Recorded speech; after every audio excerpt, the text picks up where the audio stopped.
Welcome, everyone. Thank you all so much for being here today. I am Clover Morell, Program Associate with the Gaylord and Dorothy Donnelly Foundation out of the Chicago office. And we're just so pleased that you've taken the time today to join us to hear more about our updated Chicago land conservation strategy. Today's presentation is going to be 1 hour long, followed by a short Q&A. That 1 hour includes the Q&A. And in that time, you're going to be hearing from our Executive Director, David Farron, Aleka Wallace, and Mark Templeton, two amazing board members that we have the privilege to have on the Foundation's board, and Rebecca Judd, our Program Officer of Conservation, all of whom have worked very hard to shape this strategy. So we're very excited to share it with you today. If you have any technical problems during this meeting, feel free to reach out to Susan Clark. She is working in the background, our Director of Grants Management and Communications. Her email address is susan@gddf.org. Otherwise, you will note the chat has been disabled, as well as all audio and video. We are recording today's presentation. And shortly after the presentation, we will post the recording on our website, in addition to sending it out in an email if you'd like to share with your colleagues. If you have any questions during the presentation, please feel free to put those in the Q&A box, which you will find at the bottom of your screen in your Zoom toolbar. In addition, closed captioning is available. Underneath the CC button, you will see live transcript. If you click on that, you are able to either show the subtitle or hide the subtitle during this presentation. You will also be able to find our grant guidelines on our website for this new strategy, and we welcome all inquiries. Rebecca will be providing her information later in this meeting. And now I am turning it over to David Farron. Thank you again for all being here. Thank you, Clover. I'd like to add my welcome. I'm David Farron, the Executive Director of the Gaylord and Dorothy Donnelly Foundation. So glad that so many of you could join us. I think we had over 100 folks sign up for the webinar. So I just wanted to take a few minutes to kick this off.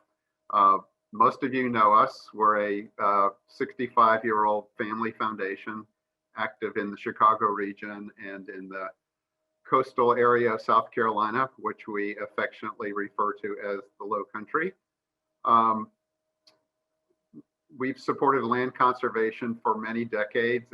It's really part of the legacy of the foundation, the legacy of the family that started the foundation, and happens to be our largest funding area. Typically, we have at least a couple dozen grantees from each of our two regions at any one time, sometimes with the general operations support and other times project grants. So, we recognize that conservation is an under-resourced area within philanthropy, and that's certainly true in the Chicago region, in our view. We have some great funding partners, but we, of course, wish we had more. Given these limits, we've approached the strategy revision from the perspective of how can we support capacity to advance some of the most important leading-edge approaches. So we all know that a lot has changed certainly over the 30 years that I've been involved in conservation. And recognizing this evolution, over 2 years ago, the foundation commissioned a study and a report, which we call the Expanding Toolbox Report. We used a team of regional and national experts, and we also did the study and developed the report with significant engagement from the conservation community here in Chicago. We ended up looking at over 50 possible areas of support, which of course was way too many.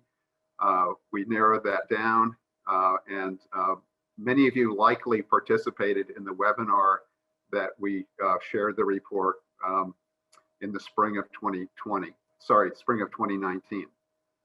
So over the past year and a half, we've continued our outreach to hone our thinking and develop this revised strategy that we're just releasing. So the new strategy is tailored to what we see as some very important opportunities for this particular region, as well as some of the larger trends in the field. We all know the region is quite diverse, both in terms of its natural systems and human communities. We have rivers and wetlands, forests and prairies and other open spaces, amazing biodiversity, given that we're the third largest metro area in the country. And nature has survived and nurtured through the foresight and restoration efforts of many of you here today. So still, there are obviously some big challenges. The region is highly impacted, highly fragmented. Much of it is urbanized, and much of the other half of it is in industrial agriculture. Politically and culturally, conservation has not been a top tier issue in the region, not to mention the current budget issues that make the landscape even more challenging. And then finally, participation in the conservation field and the benefits of conservation in the region have not been shared equitably. So our new funding guidelines are designed to incorporate and address these realities. We put them into 4 buckets, all of which we see as complementary and reinforcing. Rebecca Judd, our Conservation Program Officer, will share more about the details of the strategy and the grant-making guidelines. But briefly, I just wanted to share at the outset the list of the 4 areas. One is stewardship of working lands in addition to natural areas. Second is the role of conservation in climate resilience. Third is policy advocacy capacity, especially at the state and local level, and promoting benefits to human communities, including addressing systemic racism in our field. So before I turn it over to Rebecca, 2 of our Chicago board members with extensive conservation backgrounds will share their thoughts about the new strategy via tape messages. We'll hear first from Aleka Wallace, who has advanced conservation work both locally and globally from her perch at the Field Museum. And then we'll hear from Mark Templeton, who has an extensive background in environmental policy, including with state government, and is now a clinical professor at the University of Chicago. So thank you for joining us.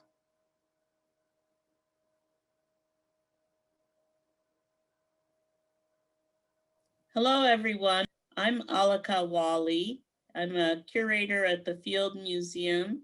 I'm an anthropologist, and I'm currently chair of the Conservation Committee for the Gaylord and Dorothy Donnelly Foundation. And it's really an exciting time for us at the foundation to be launching this strategy and to working with all of you to implement what we think is an exciting path forward. As you know, the field of land conservation is changing and growing as we learn more about what impacts our ability to protect these wonderful, still vibrant habitats for biodiversity that we have in our midst here in Chicago. Chicago is so special because we have this significant biodiversity, globally significant habitats for biodiversity right here in our own region. But we know that the impact of climate change and our own understanding of how important nature is for cities and for how we can live a healthy quality of life in our cities is changing how we think about land conservation. And so during this time that I've been with the foundation in the conservation committee, we've seen the development of, as David mentioned, of this new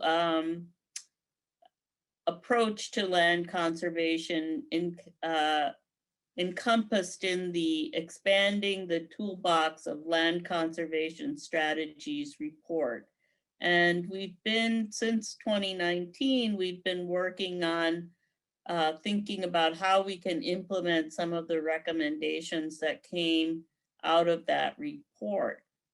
But this year, particularly 2020, has been a challenge on so many other levels for everyone. As you know, I think all of you are familiar with the whole coronavirus pandemic and what that has surfaced, and then also associated with it the visibility of the need for paying more attention to racial equity and to the growing inequality in our society, which particularly impacts the life of people in cities. And these events have really made us even more aware of the importance of nature for people in urban areas. And how could we, as a foundation, now expand our scope of how we've been approaching land conservation to take into account the circumstances, the need to address issues such as what happens in a pandemic, or certainly racial equity work, and how can we ensure that people who are in underserved communities or abandoned communities in our city also can benefit from land conservation, and that our field of work, our efforts in this area of land conservation can become more diverse and more inclusive through greater public engagement and integrating community-centered processes into the work that we do. So this new Chicago region land conservation strategy that we're launching today begins to address these kinds of issues and sort of puts our foundation, I believe, at the forefront of an approach to land conservation that not only is critical for this time, but will also benefit nature, I think, in a way that allows nature to thrive as much as it will allow everyone in our city and our region to thrive as well, because more people can be included in thinking about how they can help conserve nature, how they can benefit from the conservation of nature in our midst. And so I hope you will join us on this new path, and so excited to work with our staff at the foundation to implement this new strategy. Thank you. Hi, my name is Mark Templeton. I recently joined the Donnelly Foundation and am a member of its conservation committee.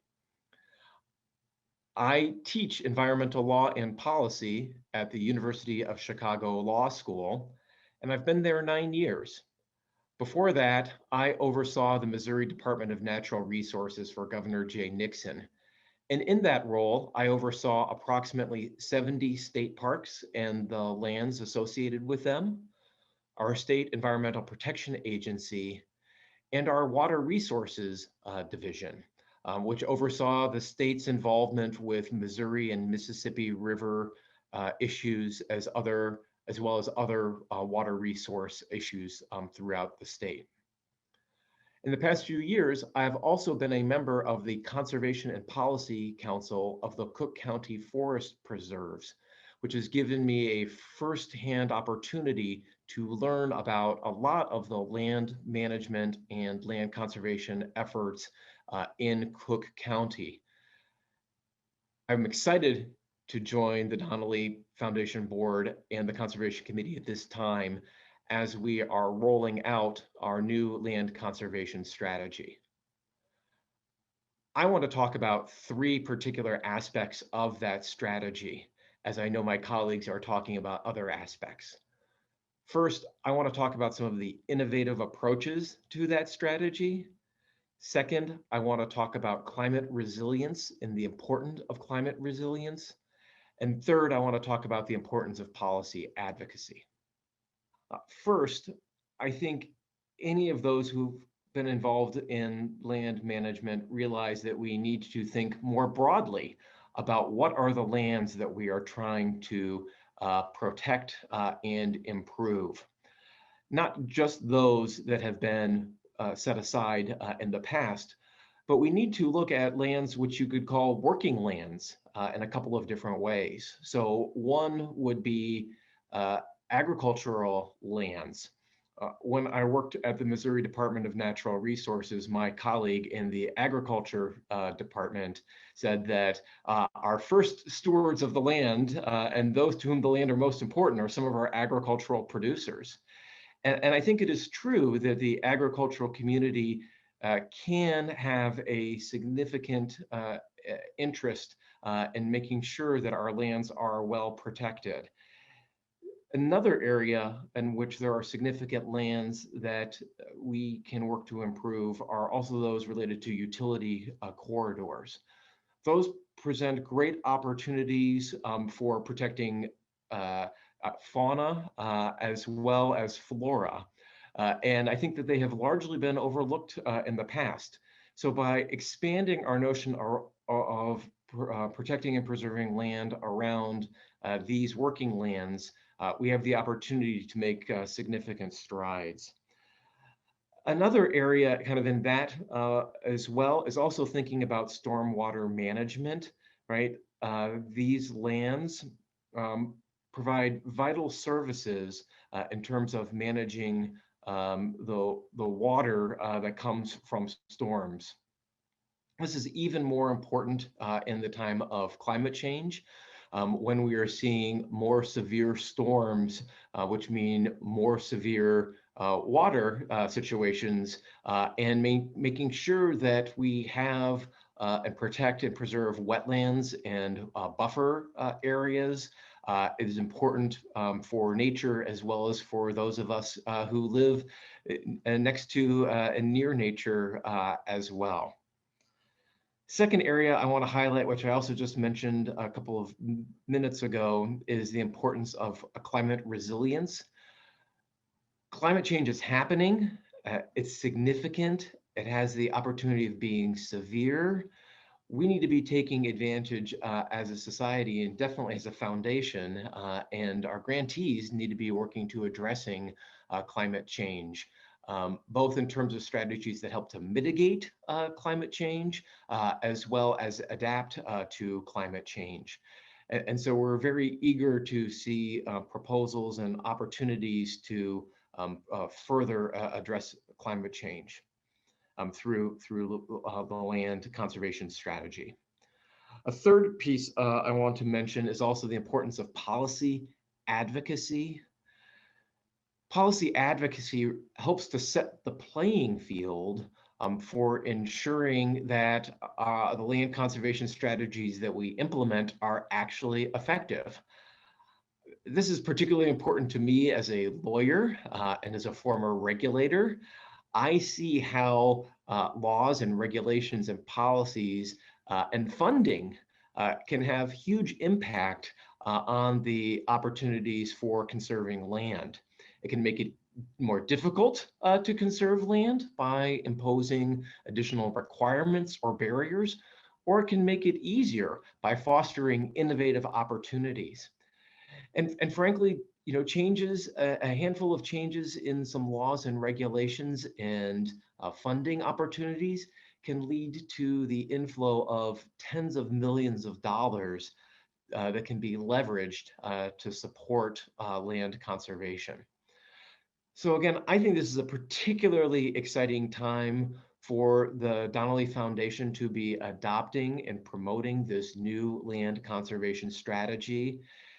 While the foundation has done incredible work preserving landscapes over the years, this really expands those efforts by considering some new dimensions, some new lands, and really fostering a policy and legal environment that's going to amplify those efforts more broadly. So, thank you.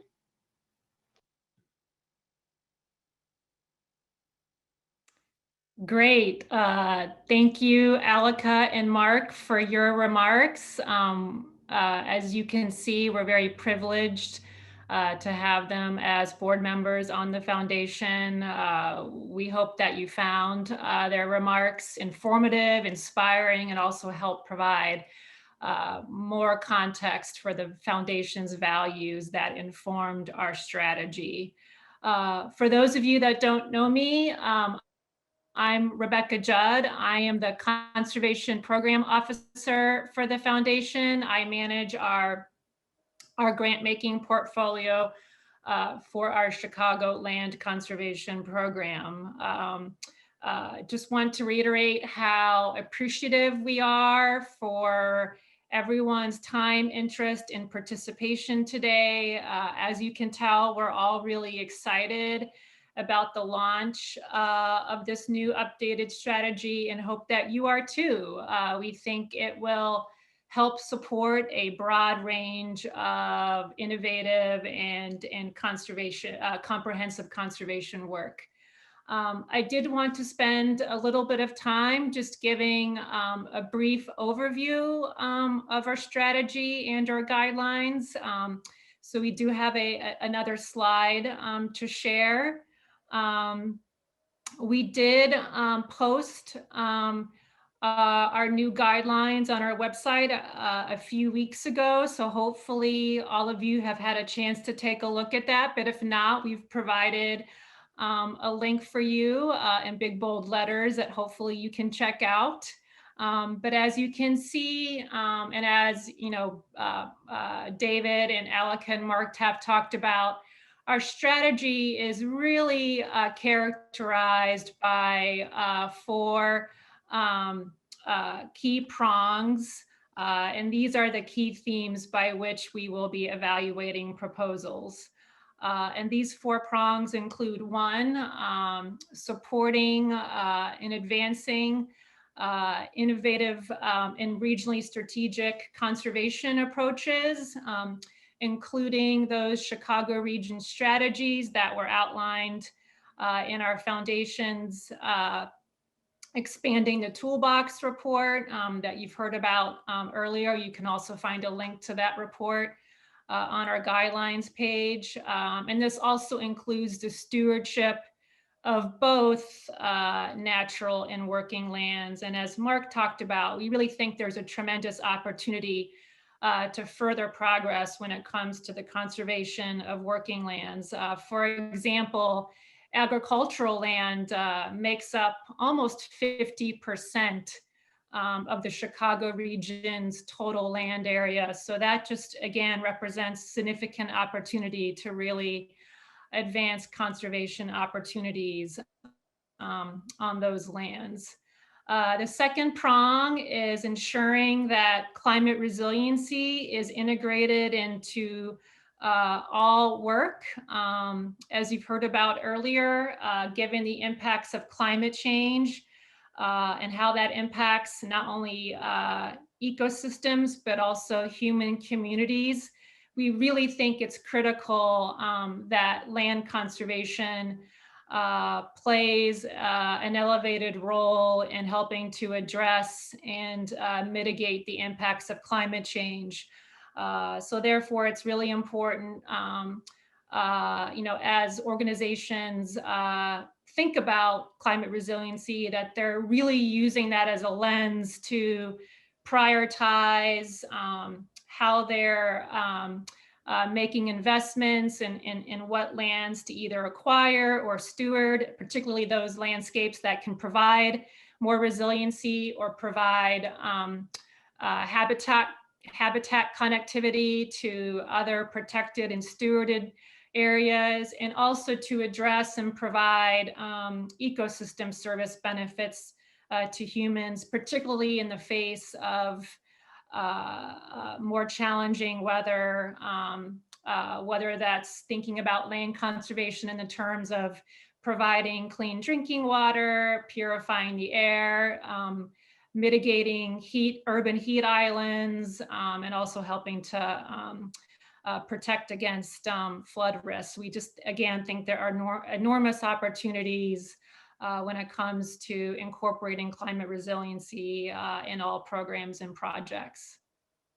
Third, we also think there is significant gains to be made when it comes to utilizing policy and land use planning advocacy, including through public engagement at all government levels.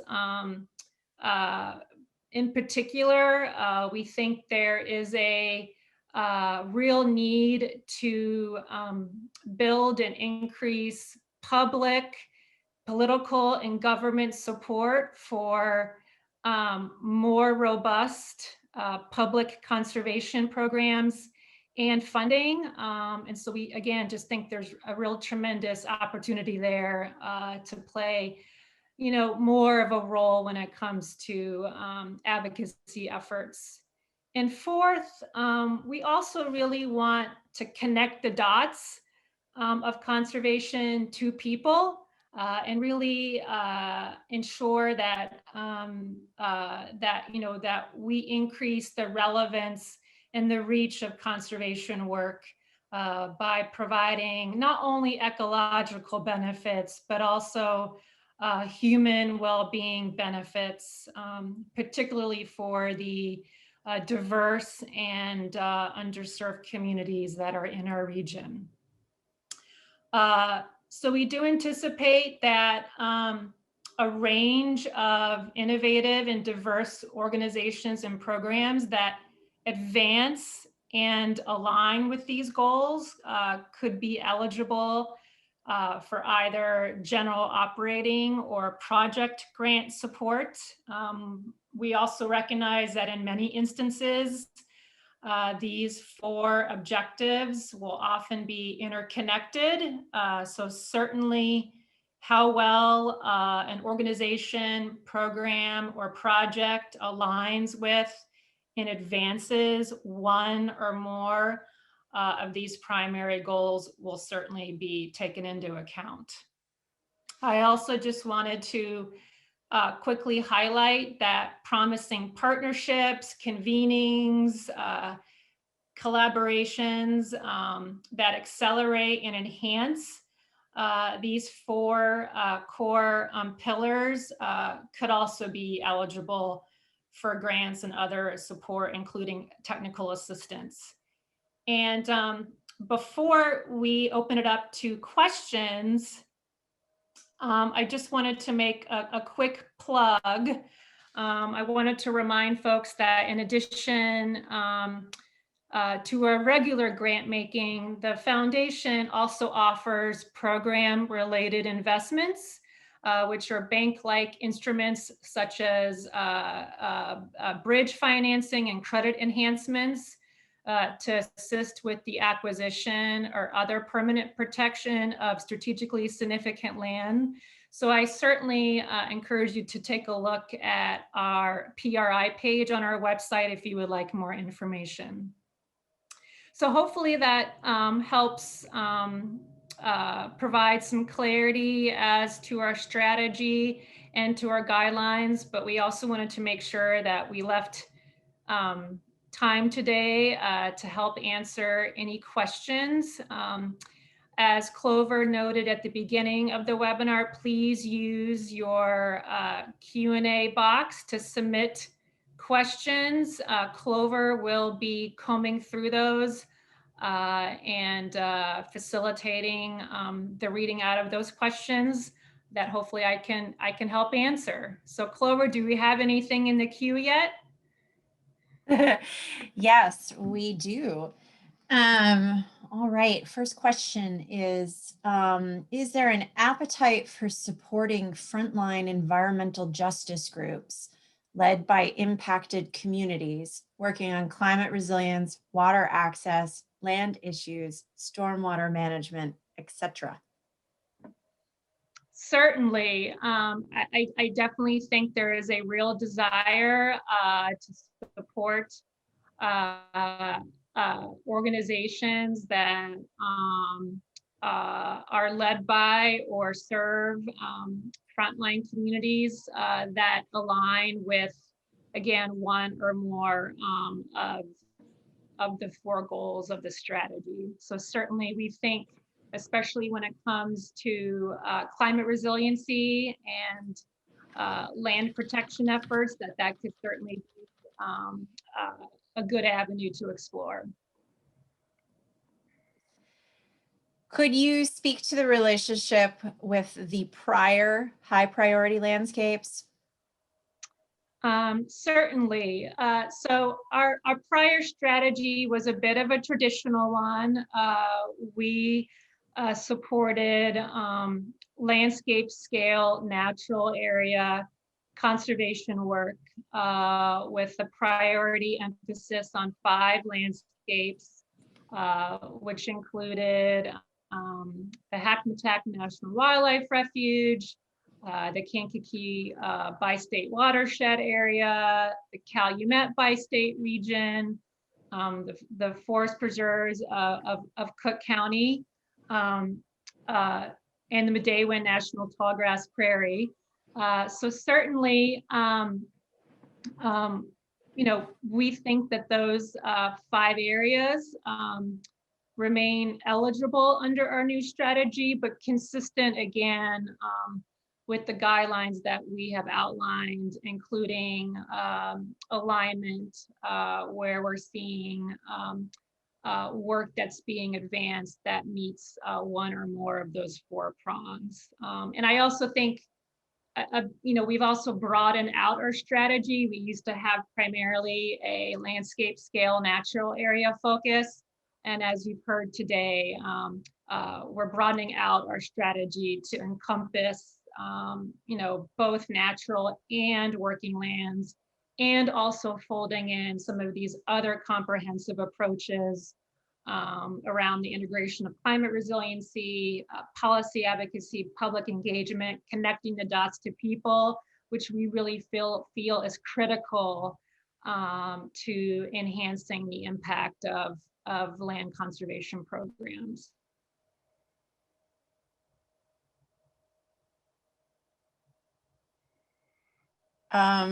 Okay, will the grant funding levels remain in the same range as previously?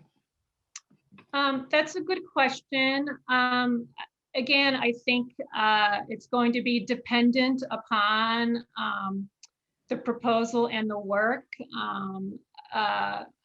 We're trying to focus in on advancing these 4 core objectives. So certainly, if an organization or a program demonstrates that they're advancing more of those, I think certainly potentially higher funding level could be considered. But I think this is again just dependent upon that particular opportunity and how well we think it aligns and advances these 4 key pillars. I'll just add that we're we're anticipating that we'll have roughly the same number of grants. It won't be a radical shift up or down. And I think the same would be true for the grant sizes. We have some low 5-figure grants and some high 5-figure grants, occasionally a 6-figure grant over multi-years. But we're just starting the strategy, and we want to see what comes in. We want to hear your ideas and go from there. The overall program budget in terms of managing the foundation overall also stays the same. So our target is about $1.5 million a year. Sometimes it's more, sometimes that's less, and that has not changed. Okay, now we have a bunch of questions. They're rolling in. Okay, do you feel that engagement with underserved communities in the context of providing accessible natural resources and environmental education opportunities falls under the new strategy as well, even if it's not focused directly on policy advocacy? Yes, I think public engagement certainly plays a role when it comes to some of the other prongs of the strategy beyond policy advocacy. Certainly, I think we think that policy advocacy, is a top priority, but certainly we recognize that for really important, for example, restoration projects or projects that are trying to provide benefits to communities, including through climate resiliency opportunities, perhaps around green stormwater infrastructure projects, that there is going to be a real need to authentically center, community engagement to really help shape that work and really ensure that benefits are being provided and that the needs of the community are being sufficiently addressed. Regarding GenOps funding, is the foundation interested in funding plans for climate resiliency and climate equity justice, or more interested in across-the-board implementation?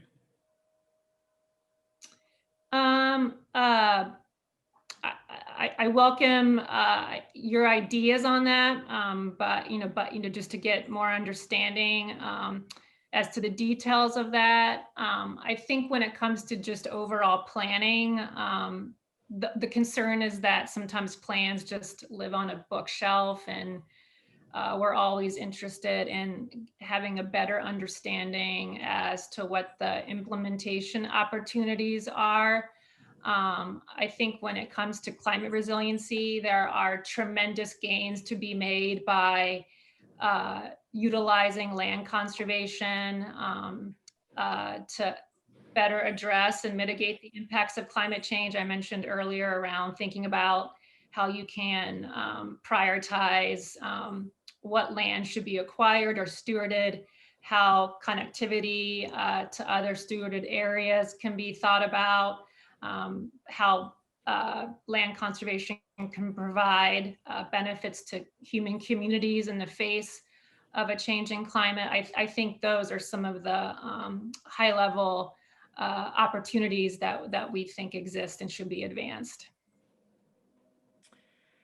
I'm going to combine these two questions that have to do with urban communities. Would urban agriculture initiatives in communities that have been under-resourced be considered working lands? Are you interested in supporting conservation efforts in heavily urbanized areas like South Branch of the Chicago River or existing Chicago parks? I would encourage you to take a look at our guideline page. I think when it comes to developed parkland, that is not something that we're envisioning that would fall within eligibility under the strategy. I think when it comes to urban agriculture, I think, again, that's just something that I would have to have a better understanding of the context and more details for that. I think oftentimes, urban agriculture is focused on food, growing food. And I think we're looking to support working lands, including agricultural land, that have a nexus to land conservation efforts that can provide some of these, ecological and human benefits, also integrate climate resiliency. So again, I think those are some of the prongs that we want to make sure are being elevated. I would just have to, again, just get a better understanding as to whether that particular idea, how that aligns with some of these key goals. How will you support smaller groups with lesser capacity and often in frontline communities who might only integrate 1 to 2 of the priorities at a deep level versus larger groups that are able to address all 4? That's a great question. I think, again, we are open and excited to explore new diverse organizations that align with these goals. We certainly, aren't intending that for every single program and organization that all 4 objectives have to be met. I think in some cases, it will be very clear that one prong is the primary emphasis of the work. And I think in some circumstances, I think that will be, completely sufficient. So again, I think we're, on a new implementation journey. And I think we're going to be, excited to work with all of you, hear your ideas, and really figure out where we can find alignment with, 1 or more of these core objectives. And certainly in some circumstances, I think there will be a need to demonstrate alignment with more of them. I think for certain projects, you are going to see more of an interconnection. But again, I think it is going to be somewhat dependent and specific. But again, excited to work with you and hear your ideas. How will GDDF address intergenerational justice and equity in climate and environmental leadership under the renewed strategy? And how do you envision the foundation contributing to the role of young people in climate change and land conservation efforts to empower them to leadership? That's another great question. I think, through our 4 prongs, we are trying to elevate the importance of connecting conservation work to providing benefits to people, in particular, underserved communities. So again, we want to make sure that the conservation work is doing that. Being more relevant to human communities. We think that part of that, there will be a need to engage with representatives and stakeholders from these communities to make sure that there is a co-design process to really ensure and center the work around equity and addressing the real needs of a community. I think climate resiliency in particular is just an obvious place by which there's a real need to make sure that conservation work is helping to mitigate and adapt to the impacts of climate change that people are facing. So I think through that work, equity will certainly, I think, rise to the top. Okay, we have a few questions about policy advocacy and public engagement campaigns. Can funding be directed to referendum campaigns? Is polling research included? What about funding a voter campaign? All great questions. So the foundation's prohibitions against supporting, lobbying on pending legislation, including pending referendums, and electoral campaigns still apply. But there's still enormous flexibility around educational advocacy.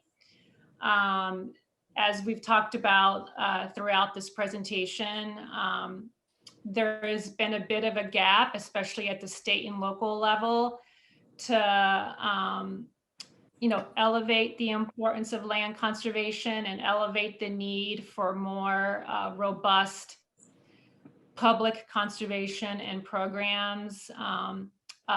So we think that there, again, are enormous educational advocacy opportunities to really move that ball forward. We also think there's tremendous opportunities when it comes to engaging on land use planning that could impact land protection efforts at scale. And there are also, I think, a lot of opportunities when it comes to leveraging federal conservation program dollars and making sure that organizations are advocating for those dollars to be allocated and leveraged for high priority conservation projects in our region that meet broader land conservation goals, including, for example, around climate resiliency.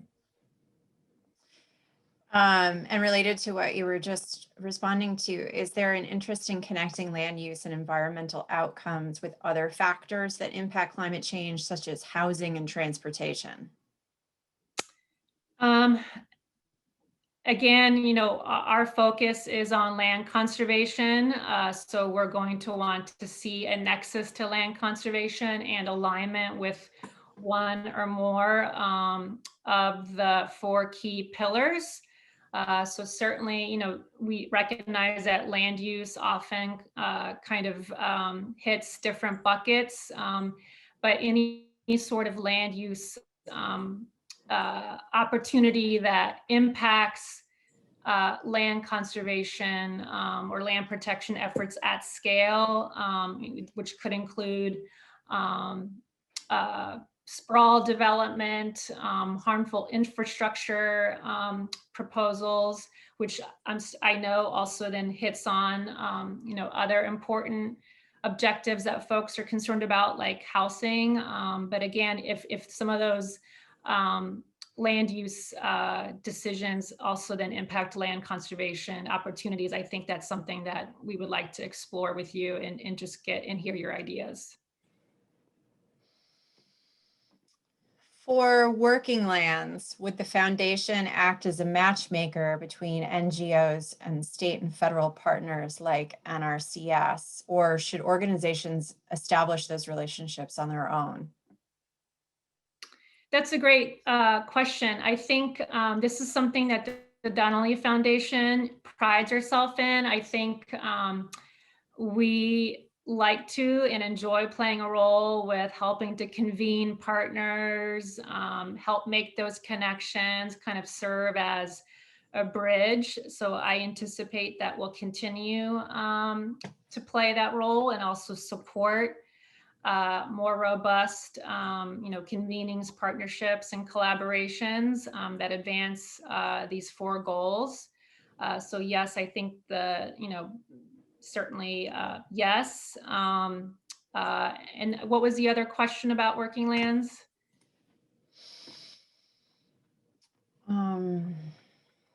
Forgive me. I think it was, if we're going to act as, if we can act as a matchmaker. It's answered already. So we can do that one. If somebody put that question in and you didn't find that it was fully answered, please feel free to re-enter the question.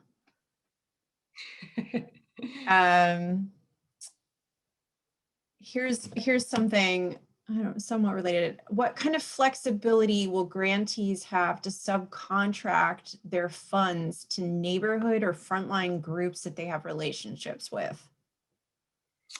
Again, I think that's just going to be somewhat dependent on that specific idea. Happy to have a conversation about that. We certainly recognize in our guidelines that you either have to be a 501c3 organization or be fiscally sponsored by one to be eligible for a grant. So perhaps there can be potential opportunities through fiscal sponsorship. We have supported grants in the past where that has then been subbed out to others. But again, I think it's, again, highly dependent upon that specific idea or proposal. And I'm happy to have a conversation with you about that.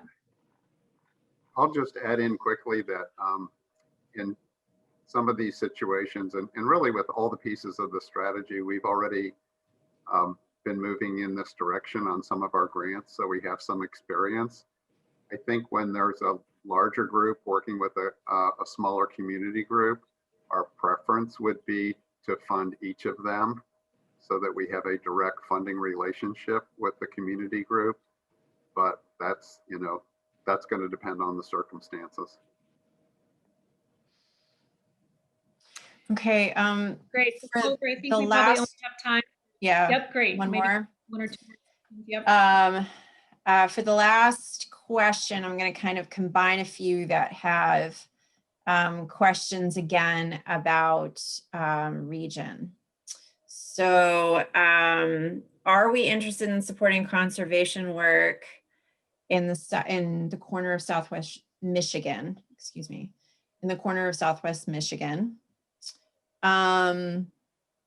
If we have several regions that we're working with, should we submit more than one proposal at a time for each geography? And then I think people are still interested in the relationship between our previous priority geographies and the new strategy. Good questions. We're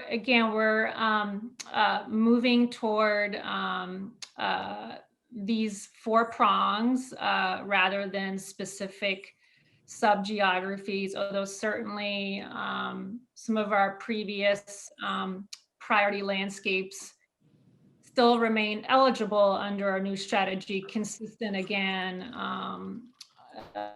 with our guidelines and whether the work associated with those advances or aligns with one or more of those core objectives. So I think we're interested in seeing proposals that explain how the work, whether it's region-wide or perhaps more specifically geared toward a particular landscape, how that's primarily related to one or more of the 4 prongs. But again, I think happy to have a conversation to hear more about your idea and how it could fit within our objectives, and happy to have conversations with folks. Hey, Rebecca, I would love to just take the prerogative of asking you one final question that I thought was going to come up, but I think it's important to just share briefly. And that's about how we're going to approach proposals for general operations support. And I just wanted to make it clear that we will still be considering general operations proposals. Yes, we will still be considering general operating proposals. I think that's going to be probably a circumstance by which we are going to want to see that particular organization demonstrate leadership in more than just one of the 4 prongs. I think that's where we'll want to explore to the extent that the organization is able to align with multiple objectives. But again, I think it's going to depend upon, each specific circumstance, and happy to, again, have those conversations with organizations and groups who are interested in exploring that kind of support. And so those are the next steps, right? To Yes, contact yes. you. And I have put your email address into the chat for everyone. That's Anything else you'd advise for next steps? Yeah, that's a great segue. Again, we really just want to say thank you for everyone's interest and participation today. I could tell by the questions that folks are really excited and enthusiastic about exploring potential proposals.